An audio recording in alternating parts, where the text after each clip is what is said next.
So imagine going on a trip and coming back to your home country in this condition. And then they tell your family that the only way to cure you is by injecting these things, which are viruses by the way, into your bloodstream. Not only this is a real story, but it's also one of the most interesting cases in modern medicine. This is the story of Thomas Patterson, who in 2015 decided to take a trip to Egypt with his wife. During the trip, he was taken to the hospital due to a pre-existing condition. During his visit in the hospital, he contracted one of the most dangerous bacterial infections in the world. Talking about a multi-drug resistant Acinetobacter baumannii strain. This bacteria is classified as a superbug, which means that it's resistant to most of the antibiotics that are in the market. Mr. Patterson was quickly flown back to the US to be treated, where he fell into a coma and he stayed in a coma for almost 3 months. In the hospital, they pretty much tested every single antibiotic available, and none of them had any success. His wife, however, never gave up, and she was constantly looking for alternative therapies to treat Mr. Patterson. That's when she found about an experimental treatment known as phage therapy,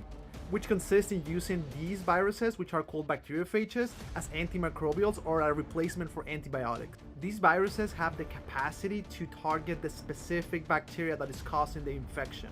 During the infection, they replicate and they kill the bacteria in the process. They release new viruses that can find new bacteria and repeat the process, basically creating a chain effect. Only 2 weeks later, after the treatment, Mr. Patterson recovered consciousness. A few weeks later, he was even able to walk again. A few weeks later, he was dispatched from the hospital and he was completely cured of his infection.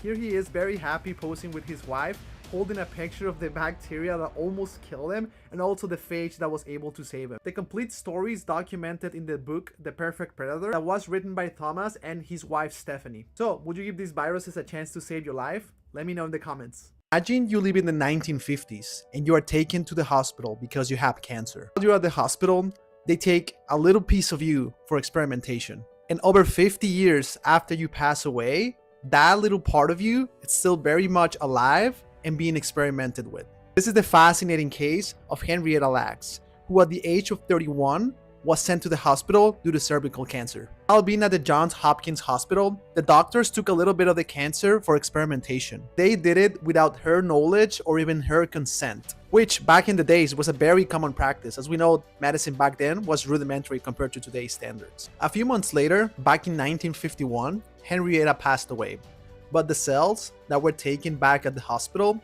are still alive today.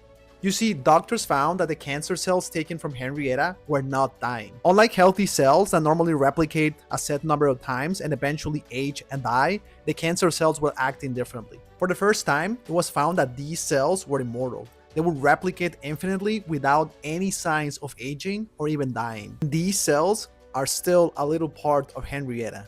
The word about these cells very quickly spread among the scientific community, and these cells were sent to different research labs around the world. In honor to Henrietta, scientists named these cells as HeLa, which stands for Henrietta Lacks.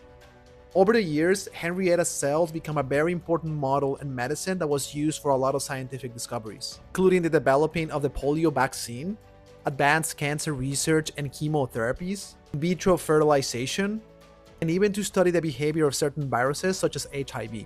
Henrietta is considered a hero in the scientific community and even earned the nickname the Immortal Woman. The complete story was documented in the book The Immortal Life of Henrietta Lacks, which was a New York Times bestseller. It was even immortalized on a film starring Oprah. After 50 years of Henrietta's passing, her cells are still saving lives. And scientists have produced almost 3 billion of Henrietta's cells. So, would you let scientists experiment with your cells? Let me know in the comments.